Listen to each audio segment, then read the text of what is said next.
Hello friends, welcome to my channel. तो class 6 का जो मैथ है, एंगल्स एंड देयर प्रॉपर्टीज, उसके ऊपर ये प्रॉब्लम सॉल्व करेंगे। यहाँ पे दिया हुआ है two parallel line are cut by transversal, find x y and Z.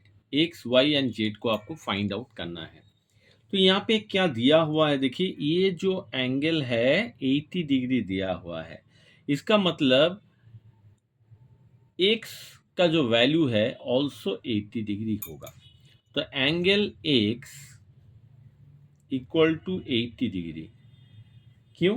क्योंकि वर्टिकली रीजन क्या है, वर्टिकली ऑपोजिट एंगल है, ऑपोजिट एंगल। तो वर्टिकली ऑपोजिट एंगल जो होगा वो इक्वल होगा, x equal to 80 degree, correct. अब यहाँ से हमको y and z find out करना था। x हमने फाइंड आउट कर लिया है, y and z find out करना है। तो यहाँ पे y angle equal to x angle क्यों होगा? क्योंकि अगर पैरेलल लाइन जो है वहाँ पे ट्रांसवर्सल लाइन अगर कट करेगा तो यहाँ पे ऑल्टरनेट एंगल्स इक्वल होगा। तो रीजन क्या है? Alternate angle, alternate angle are equal होगा। तो ऑल्टरनेट एंगल क्या है? एक्स का ऑल्टरनेट एंगल वाई है एंड वाई का ऑल्टरनेट एंगल एक्स है।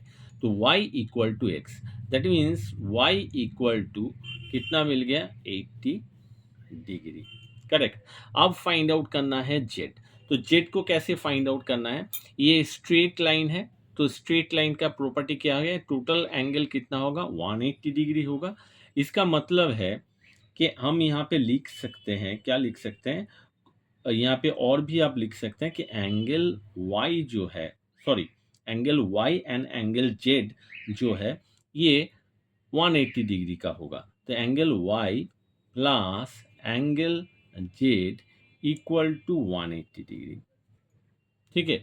तो angle y and angle z अगर 180 डिग्री होगा तो एंगल z कितना होगा? Angle z equal to 180 degree minus angle y। y का value already given 180 degree minus 80 degree, that is equal to 100 degree.